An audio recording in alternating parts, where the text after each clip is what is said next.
There you go.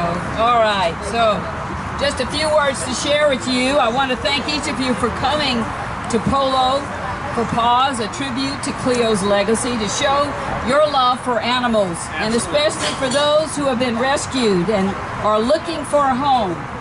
I'm sure many of you have adopted rescues, and today we're here to fund the cat sanctuary at Smart Rescue.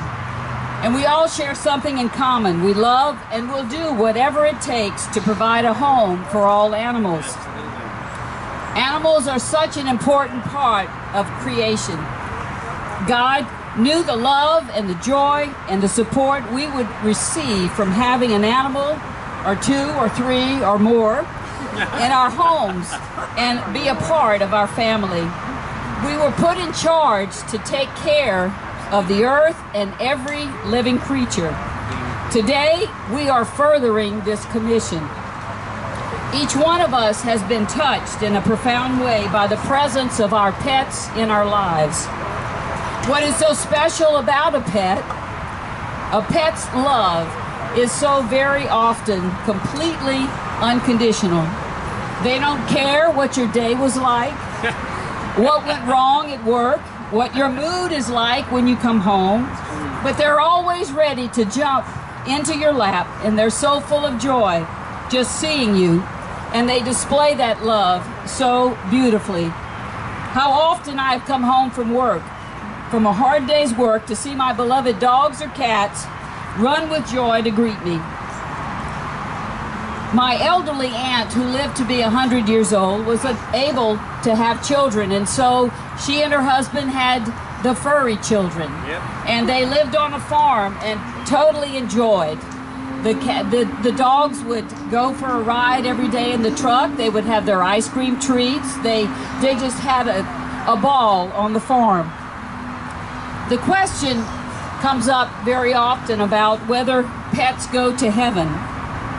A very large number of theologians, C.S. Lewis being one of them, believes that animals, more specifically our pets, will be in heaven with us. And Jesus even mentioned that he cares for the sparrows, and if so, how much more does he care for you? My heart always grieves when I see a dead animal in the road, whether it be a squirrel or a possum or a domestic animal.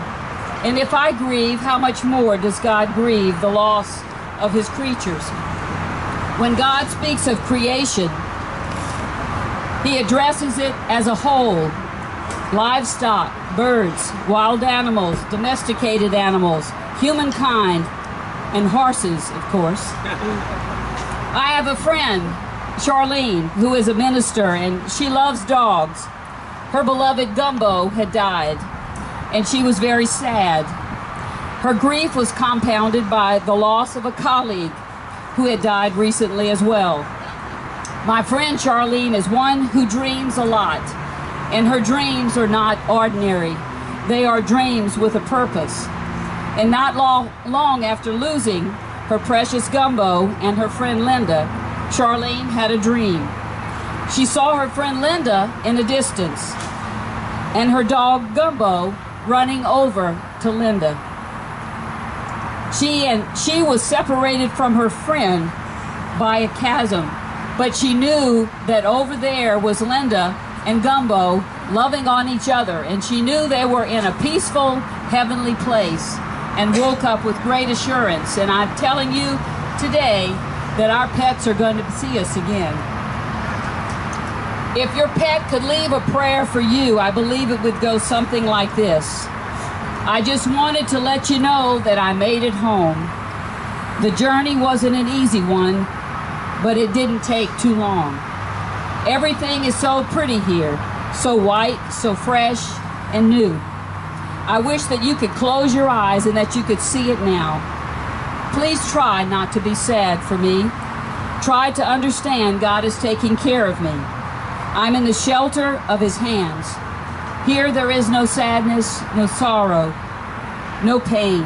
There is no crying, and I'll never hurt again. Here it is so peaceful when all the angels sing. I really have to go now. I've just got my wings. P.S. I'll be the first face you see when you arrive. I'm reminded of a passage in the book of Isaiah that describes the new heaven and the new earth. Here is what the prophet Isaiah said. The wolf will lie with the lamb. The leopard will lie down with the goat. The calf and the lion and the yearling together. And a little child will lead them. The cow will feed with the bear. Their young will lie down together. And the lion will eat straw like the ox. The infant will play near the cobra's den. The young child will put its hand into the viper's nest. They will neither harm nor destroy on all my holy mountain. For the earth will be filled with the knowledge of the Lord as the waters cover the sea. Today, Polo for Paws is held in honor and memory of Cleo, the celebrity cat.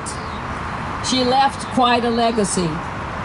Deborah got Cleo as well as Emily in 2003, about 2 weeks after she fostered them. They were rescued from death's road. And as Deborah said to them, give me the next 2 cats that are assigned to die. I'm taking them home. She snatched them from death and gave them a home along with Clarence. Here are some of the stories Deborah shared with me. She was just going to foster and was hoping they wouldn't get Emily because her name was Isis at the time. Because even in her picture, she knew she would melt her heart and she'd have to adopt her. Upon meeting Cleo, she gave her mother-to-be her first silly look, then quickly started gulping down her food. And it's possible she was thinking, well, it's about time you got here. I better not waste this food since I won't be back. All the way to the house, Cleo then called Chloe, and Emily kept meowing and flipping around in their carriers. When she got home, Doris, Deborah's mom, was playing bridge with some friends, and they were shown the cats. After leaving, they said to Cleo, that's the funniest looking cat we've ever seen. Deborah and Doris didn't think they'd have to worry about getting attached to her. She was a bit odd. When they let them out of their carriers, Cleo seemed to feel right as home as she strolled around, dripping in diarrhea. Emily was so scared. But the next morning, Emily was tightly snuggled to Cleo, who was giving her plenty of kisses. Before Cleo's celebrity status, Deborah lived in Austin with Cleo, Emily, and Clarence. Cleo was a therapy cat, and Deborah would walk her over in her carriage to a nursing home around the corner. Then she'd walk around with Cleo on the leash, and everyone adored her. She liked to sit on people's laps in the main room to get close to the birds in the cages. On a particular visit, Deborah and Cleo were walking through, and someone stopped her to talk. Cleo then went right over and jumped in the lap of a woman in a wheelchair. And Deborah heard a cry and looked and thought, uh-oh, we're in big trouble. But the cry actually came from the daughter who was pushing her mom in the wheelchair. She said it's been so long since she saw her mother smile, and Cleo was doing her darndest to warm her mother's heart. Cleo had the wardrobe of a celebrity, outfitted by Bloomingdale's Dog Boutique. She not only wore the most amazing outfits, but truly enjoyed strutting her stuff.